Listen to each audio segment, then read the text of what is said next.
할렐루야. 힘들고 어려운 위기 속에도 하나님 앞에 예배할 수 있는 것에 감사하며 이 시간 은혜의 시간들을 나눌 수 있기를 축복합니다. 얼마 전에 보험회사에서 저한테 문자 한 통이 왔는데요, 그 문자에서 보내준 내용이 이런 내용입니다. 인생에서 가장 슬픈 세 가지 후회가 있습니다.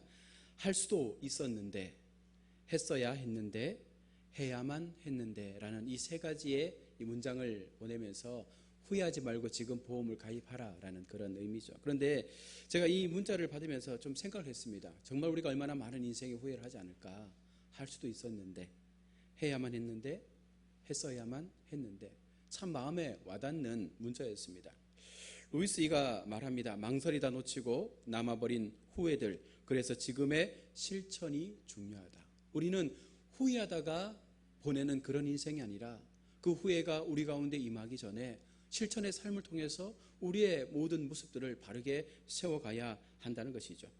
짧은 글이지만 마음에 무언가 어떤 질문을 던져주는 그런 의미였습니다. 어쩌면 우리 그리스도인에게 적용되는 내용이 아니겠습니까? 우리는 지금의 삶에 이르기까지 얼마나 많은 후회를 통해 살아오셨습니까? 오늘도 어쩌면 여전히 우리는 후회하는 삶을 우리 마음 가운데 가지며 살고 있을지도 모르겠습니다. 예수를 믿으면서도 여전히 우리는 그분을 온전히 믿지 못한 채 늘 우리 마음 가운데 하나님을 향한 믿음의 후회, 우리의 인생 가운데 허락되어진 그 삶의 길에서 선택하지 못한 후회, 다양한 후회 속에서 오늘 하루도 우리는 살아가고 있습니다. 그러나 여러분, 성도의 믿음은 실천이 동반된 믿음이 되어야 한다는 것입니다. 우리의 삶 속에 때로는 후회가 있을 수 있지만 그 후회가 반복되지 않도록 철저하게 훈련하고 우리의 삶에 이것이 실천되어질 수 있도록 그렇게 노력할 수 있어야 한다는 것입니다. 행동하지 않고 고민만 하고 있으면 어떤 기적도 우리에게는 일어나지 않을 것입니다. 그러기에 참으로 하나님 앞에 우리의 믿음을 온전히 세기를 원한다면 정말 우리가 어떤 마음으로 하나님 앞에 나아가야 될지를 고민해야 한다는 것이죠. 여러분, 믿는다는 것이 무엇입니까? 우리는 늘 이런 질문을 받지 않습니까? 여러분, 믿는 것이 무엇입니까? 짧지만 어쩌면 대답하기 굉장히 어려운 질문 같을 수도 있죠. 자신이 지금까지 믿고 있었던 진실이라고 간주했던 그 신앙에 다시 한번 우리는 이 물음을 던져보아야 합니다. 나는 무엇을 믿고 있는가? 나에게 믿음이란 무엇인가? 기독교의 본질을 잃어버린 채 여러분, 무늬만 그리스도인 행세를 하고 있는 사람들이 얼마나 많은 비정상적인 사고와 시각과 태도와 행동을 통해서 오늘 우리 가운데 드러나고 있습니까?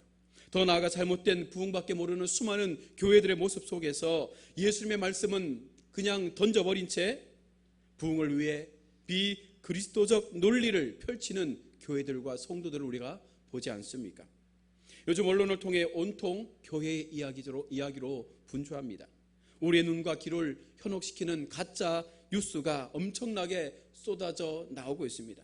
무엇이 진실인지 무엇이 거짓인지 혼돈의 시대 속에서 우리는 참과 거짓을 구분할 수 없는 그런 어려운 상황 속에 놓여 있습니다. 그러면서도 우리는 지금 믿음을 이야기하고 있고 내가 믿는 것이 옳다라고 말하는 수많은 사람들을 보게 되죠. 어쩌면 그것이 우리 자신일 수도 있다는 것입니다.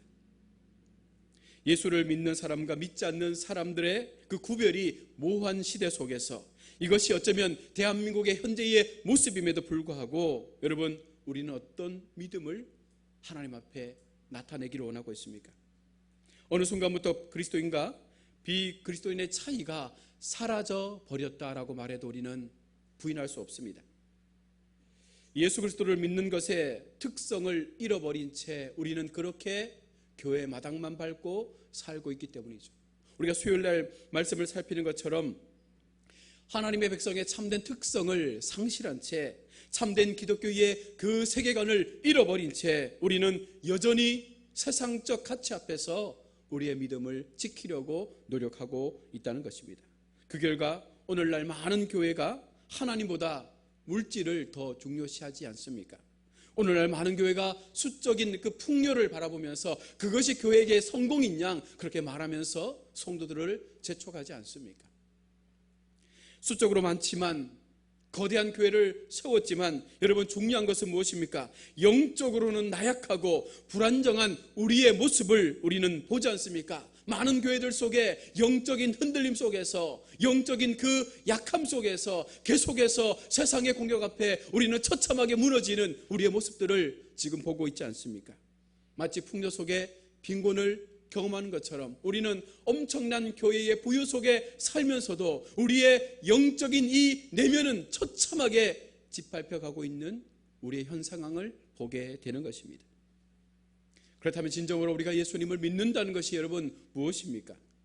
인류가 살아오면서 가장 큰 축복이 여러분 뭐겠어요? 우리가 어느 순간 나도 모르게 샀던 로또가 당첨되어져서 일확천금에 돈을 넣는 것입니까? 아니면 지금의 배우자를 만나서 정말 행복하게 사는 것입니까? 우리 자녀들이 승승장구 하는 일들마다 형통하고 모든 삶에 잘 되는 것입니까? 여러분, 우리에게 가장 큰 축복은 결혼을 하는 것도 아니고 내가 정치적으로 사업적으로 잘 나가는 것도 아니고 정말 하나님 앞에 우리가 믿음으로 잘 되어지는 것, 그것이 무엇이겠습니까? 앞서 말했던 모든 것들은 어느 한때가 지나가면 다 사그러들고 어쩌면 우리의 손에서 다 놓을 수밖에 없는 그런 시점들이 오게 되는 것입니다. 그러면 영원토록 유지해 나가야 할 참된 축복의 기회가 무엇입니까? 그것은 바로 예수 그리스도를 믿는 것입니다. 그것도 그냥 믿는 것이 아니라 어떻게 믿어야 됩니까? 온전하게, 정말로 하나님 앞에 우리의 삶이 온전하게 하나님을 믿을 수 있는 거룩한 자리 가운데 서야 하는 것이죠. 어느 순간부터 교회는 위로와 회복의 말씀만 듣고 싶어하는 그와 같은 사람들로 넘쳐났어요. 교회 속에서 우리의 귀에 들려지는 수많은 메시지들이 나를 풍요롭게 해줘야 되고 나의 삶에 무언가 위로가 되어줘야 되고 나의 삶 가운데 부족했던 나의 심정을 채워줄 수 있는 그런 세상적 아름다운 소리, 즐거운 소리, 행복한 소리가 우리의 귀에 들려져야 했습니다. 그들은 교회에 오는 진정한 목적을 잊어버렸습니다. 단지 마음의 평온과 안식을 얻기 위해 습관적으로 교회를 찾는 그런 일상이 되어버렸습니다. 하나님께서는 분명히 세상을 사랑하시고 독생자를 주었고 그를 믿는 것만으로 우리에게 영생을 약속하셨지만 여러분, 그 이전에 우리가 세상에 존재한다면 이 세상 가운데 예수 그리스도의 재림이 우리 가운데 임하기 이전까지 우리는요 절대로 이 죄로부터 떨어질 수 없는 존재라는 사실입니다. 계속적으로 우리는 약함 속에 살아갈 수밖에 없는 존재라는 것이죠. 이 시대의 교회들은요 영생만을, 하나님의 축복만을 강조하면서 그리고 그 이면에 진정으로 우리가 고백해야 될 하나님의 심판, 하나님의 멸망에 대한 이와 같은 모습들에 대해서는 철저하게 감추고 있는 것입니다. 그로 인해 많은 사람들은 하나님의 벌에 대한 진노를 잊어버렸고 그리고 긍휼과 은혜의 말씀만 붙잡고 살다 보니까 값싼 은혜 앞에 교회가 변질되어 가고 있는 것이죠. 그러므로 하나님을 진정으로 믿는다는 것은 바로 하나님을 거짓으로 믿지 못하는 것이 무엇인지를, 우리를 하나님 앞에 나갈 때에 우리를 방해하고 우리의 눈을 가리고 우리의 영적인 이 부분들을 철저하게 왜곡시키는 것들이 무엇인지를 깨닫고 그것으로부터 피할 수 있는 마음을 가져야 한다는 것입니다. 그렇지 못하면 우리는 여전히 하나님의 전마당만 밟는 행위밖에 되지 않는 신앙으로 그렇게 우리 인생을 마칠 수밖에 없습니다. 단지 입으로만 하나님을 아버지라 부르며 사는 것이 여러분 그리스도인의 삶입니까? 바리새인들처럼 겉모양새만으로 그렇게 나 자신을 뽐내고 나의 신앙생활을 사람들에게 자랑하고 그리고 우리 교회의 외형적 모습들을 자랑하면서 나는 이런 교회 성도야 라고 말한다면 여러분 그것이 하나님 앞에 바른 믿음의 모습이겠습니까? 습관적으로 매주일 교회에 나오고 내 신앙 속에서 그냥 하나님 앞에 드려지는 헌금의 행위들, 여러분 이것이 그리스도인의 삶의 모습이 맞습니까? 세상과 타협하여 주일만 그리스도인 행세하는 진정한 이와 같은 우리의 모습들이 교회 밖에서는 손바닥 뒤집듯이 전혀 그리스도의 향기를 드러내지 못하는 그런 이중적 우리의 모습 속에서 과연 하나님께서 우리를 그리스도인이라 칭하시겠습니까? 우리는 만약 당신이 정말 나 자신이 진정으로 예수님을 믿는다면 입술로부터가 아니라 마음으로부터, 우리의 삶으로부터 이 고백에 합당한 삶의 모습들이 증거되어야 한다는 것이죠. 세상에 속해 살지만 우리는 세상에 속한 사람들이 아니다라는 이 믿음 속에서 우리 주 예수 그리스도 안에 속하여서 그분만을 증거할 수 있는, 그분만의 진리의 말씀 앞에 나의 삶의 기준을 세워갈 수 있는, 오직 하나님의 뜻을 의지하고 그 뜻 앞에 우리의 믿음을 지킬 수 있는 이 마음들이 우리 속에 있어야 한다는 것입니다. 그리스도인이라면 비그리스도인과 구별된 예수 그리스도의 성품의 옷을 입고 우리는 이 땅을 살아야 되지 않겠습니까? 많은 유혹을 이겨내야 되고 사탄과의 싸움에서도 우리는 불가피하게 그 싸움을 할 수밖에 없는 자리에 놓일 것입니다. 믿음을 지키기 위해서 필연적으로 고난과 박해도 받아야 되고, 그리고 환난까지도 우리가 당해야 될 때도 분명 있을 것입니다. 그럴 때 여러분, 우리는 어떤 마음으로 이 모든 상황들을 견디고 버티고 싸워서 우리의 믿음을 지키겠습니까? 칼보너가 말합니다. 우리가 고난을 받을 때 언제나 하나님께서 함께 하신다. 여러분, 이것이 믿음을 가진 우리가 할 수 있는 가장 최선의 무기요, 최선의 고백 아니겠습니까? 예수 믿기 때문에 환난이 피해가는 것이 아닙니다. 예수 믿기 때문에 고난이 오지 않는 게 아니에요. 때때로는 더 강한 고난이 오고 더 극심한 핍박과 환난과 어려움들이 우리 가운데 임하게 되는 것이죠. 그럼에도 우리가 예수를 통해서, 예수를 믿는다는 그 믿음을 통해서 우리 가운데 일어나는 은혜가 무엇입니까? 바로 고난 속에 우리 하나님께서 우리와 함께 하신다라는 그 마음으로 우리가 은혜를 누릴 수 있다는 것이죠. 철저하게 짓밟히지만, 철저하게 그 고난 앞에 좌절하기도 하고 넘어지기도 하지만, 그러나 눈을 들어보면 하나님께서 여전히 나와 함께 하신다라는 그 마음 속에 우리는 위로를 얻게 되는 것 아닙니까? 이 시련을 이겨감으로 인해서 우리는 좀 더 하나님과 가까워지게 되는 것이죠. 바로 하나님의 복종의 훈련을 통해서 더 신실하게 하나님의 자녀다움의 삶을 살아내게 되는 것이죠. 하나님의 거룩함에 대하여 우리가 참여할 수 있는 것이고, 순종을 배우게 되고, 그 순종의 배움을 통해서 마지막 하나님의 의와 영광의 열매를 맺을 수 있는 거룩한 그리스도인의 삶의 자리에 세워지게 된다는 것입니다. 그리스도인은 하나님의 말씀의 토대로 그리스도 안에서만 살아가야 하는 것이죠. 그리고 더 나아가 자신의 삶의 실천이, 변화가 오직 예수 그리스도의 그 믿음을 통해서, 그 마음을 통해서 우리 가운데 진정으로 일어나야 한다는 것입니다. 존 로이드 목사님의 해중 설교의 한 부분입니다. 저는 지난 100여 년 동안에 무엇이 잘못되었는지를 의아해했습니다. 두렵지만 그 대답을 말씀드리자면, 우리가 너무나 주관적일 뿐만 아니라 언제나 우리의 행복만을 바라보는데 머물러 있었다는 것입니다. 이러한 양상은 성경의 진리를 묵상하지 않음에 그 원인이 있습니다. 그리스도를 우러러 보시길 바랍니다. 그분을 생각하시길 바랍니다. 그분께 우리를 위해 예비하신 것들을 바라보시길 바랍니다. 그 모든 것을 변하게 합니다. 로이드 존스 목사님의 말씀 속에서 우리가 무엇을 봅니까? 우리의 신앙은 너무나 주관적이라는 것이죠. 여기서 말하는 주관적이라는 게 무엇입니까? 하나님 앞에 초점이 맞춰져 있지 않다는 거예요. 오직 사람을 위하여, 오직 나를 위한 도구로 하나님이 그냥 쓰여질 뿐이지, 하나님께서 우리의 예배의 대상도 되어지는 것이 아니라, 하나님께서 우리를 통해서 공경받으시는 그런 경배의 대상이 되어지는 것이 아니라, 우리의 삶의 필요를 채워주시는 단순한 그와 같은 우상처럼 우리가 그 하나님을 믿어왔다는 것입니다. 많은 성도들이 하나님의 말씀, 기도를 포함한 모든 신앙생활을 자기 자신을 위해서 행하고 있는 것이죠. 자신의 인생을 위해 설교를 듣고 자신의 뜻을 이루기 위해서, 자신의 삶을 이루기 위해서 기도하고 그렇게 여기까지 왔다는 것입니다. 하나님에게 영광을 돌리려는 목적이 아닌 다른 이유로 교회를 오고 있는 것이죠. 하나님의 의를 이루는 삶이 아닌 것입니다. 기독교인들은 마치 전지전능한 한 종을 우리의 손에 잡고 있는 것처럼 나를 위해서 예수 그리스도를 그렇게 이용하려고 하고 있는 것이죠. 모든 게 어긋나기 시작하면서 교인들은 기독교의 그 근본을 망각한 채 거짓된 신앙에 모습을 가지고 교회에 나오지 않습니까? 얼마 전 신천지 뉴스를 들었습니다.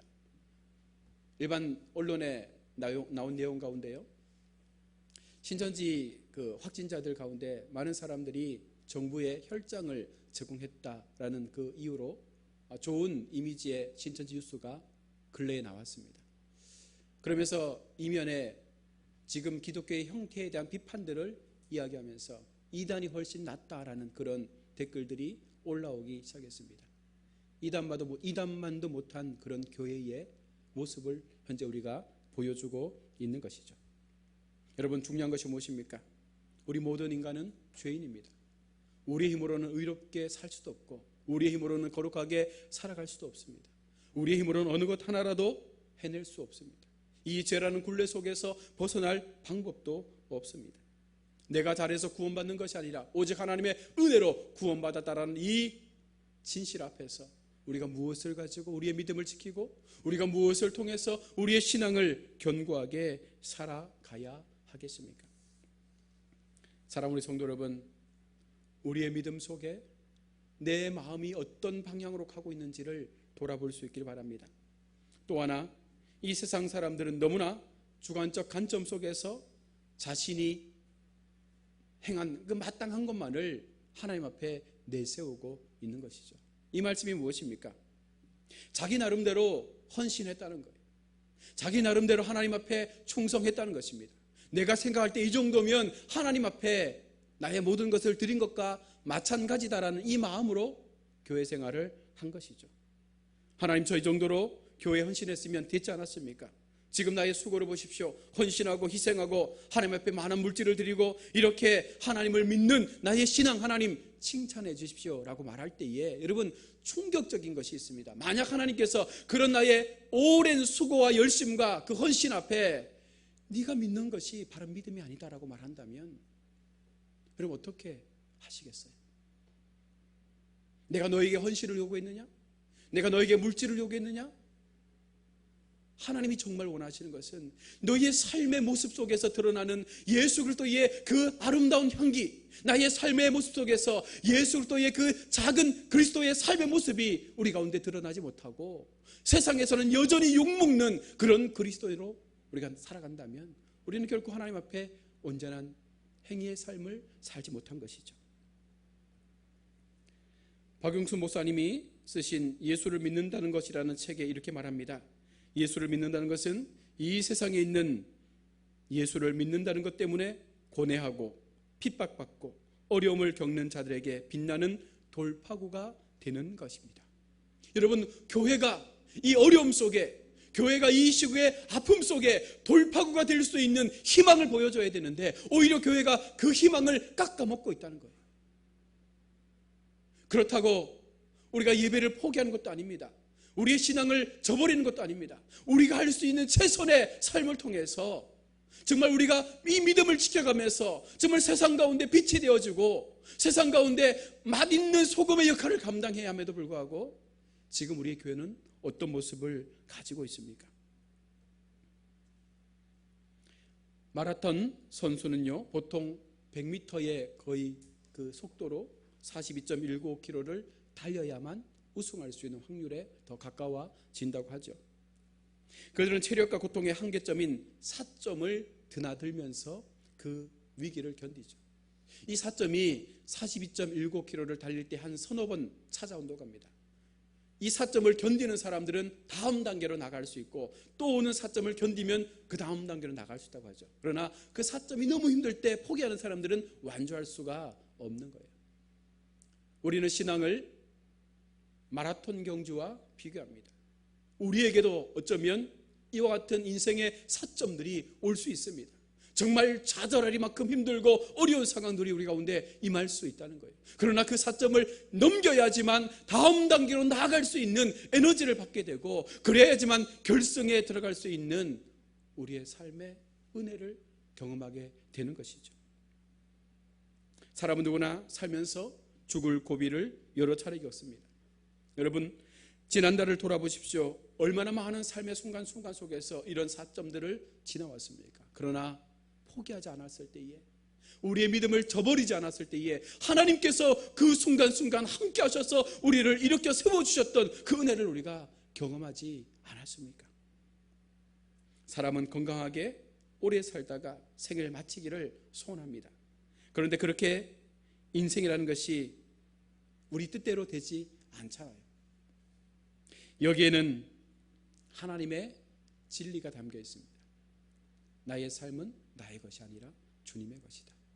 그러기에 나를 위해 살면 어느 순간 실패하겠지만 나의 삶의 목적이 분명하게 하나님을 위해 살아간다면 우리는 지금 실패하는 것처럼 보여도 반드시 승리의 삶을 얻게 될 것입니다. 이것이 오늘 말씀 우리 가운데 들려주고 있는 하나의 내용인 것이죠.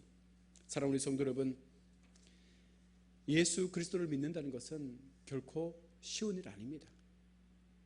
구원을 받는 면에서는 예수님을 믿으면 구원받겠지만 그러나 그 구원 이후의 삶의 모습들은 결코 만만한 것이 아니죠. 우리는 구원받은 것에만 만족하는 삶을 살아서는 안 된다는 거예요. 구원받은 그 기쁨만으로 만족하며 우리의 신앙의 삶을 내세워서도 안 된다는 것입니다.